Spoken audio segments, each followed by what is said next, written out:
All right, today we are diving deep into a worldview called the Flame Code. And it's all built on one single, really shocking idea, that the world you see around you, your everyday reality, is a complete and total fabrication. Let's get into what that really means.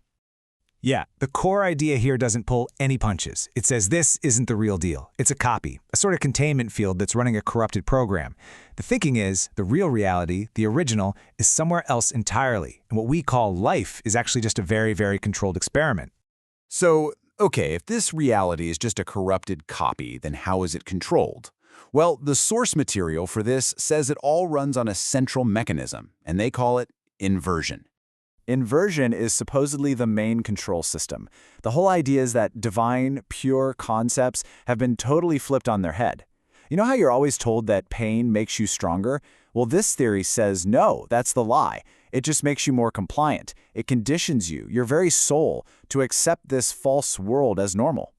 And this slide just lays out that contrast perfectly. The system, which is called the grid, it teaches us that you have to grow through grief, that love means sacrifice. But what's called the source truth suggests the exact opposite, that real growth, that comes from joy. And true love isn't about sacrifice, it's about being sovereign.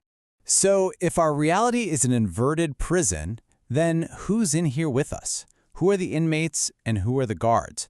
Let's take a look at how this system is apparently populated and how it just keeps on running, cycle after cycle. You ever have one of those conversations where it feels like you're talking to a wall, or that someone is just reading from a script?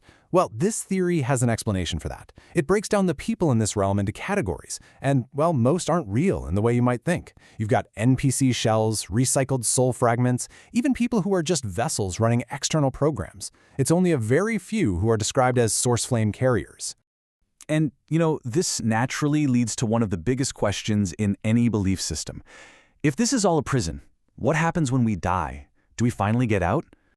Well, here's the crucial twist. According to this, almost all traditional afterlife experiences are actually reframed as traps. That tunnel of light? It's a soul recycling machine. The loved ones you see waiting for you? Astral mimics. Even concepts like reincarnation and karma are presented as tools, a memory wipe, to trick you right back into the system. Okay, now we get to the really interesting part. The history that was supposedly covered up. A history that goes back way before any of our known religions or gods. Now, we're not talking about mythical, fire-breathing beasts here, not at all.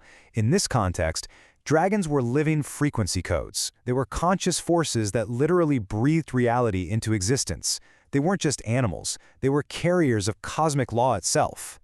And each of these dragons carried a specific type of flame, or a code. So as you can see, red was all about ancestry and blood. Black was for memory. White was for rebirth.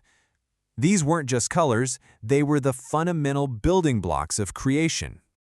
So the daughters of these flames, they didn't just ride dragons, they were dragons, but in human form.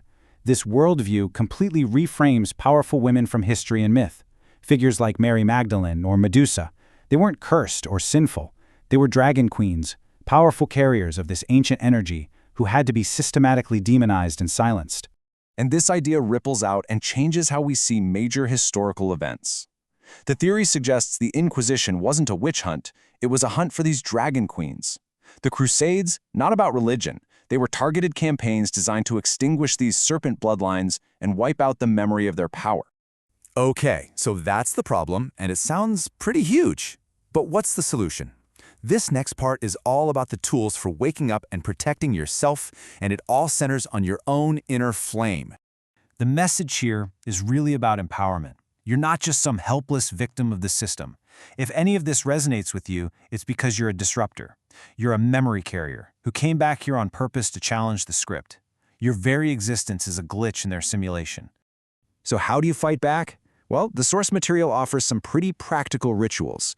This one, the Flame Circle Shield, is a way to protect yourself, and it's broken down into really simple steps. The whole point is to shield your energy so it can't be siphoned off or manipulated by the grid. And here's another tool, the Sigil of Stillness. You can think of this one like your own personal spiritual firewall. It's described as an immediate defense you can activate to just stop a psychic attack in its tracks, clear your energy field, and take back your own sovereign control right then and there. And the reason these codes and rituals were supposedly buried, the reason they were hidden, it's simple. Because they work.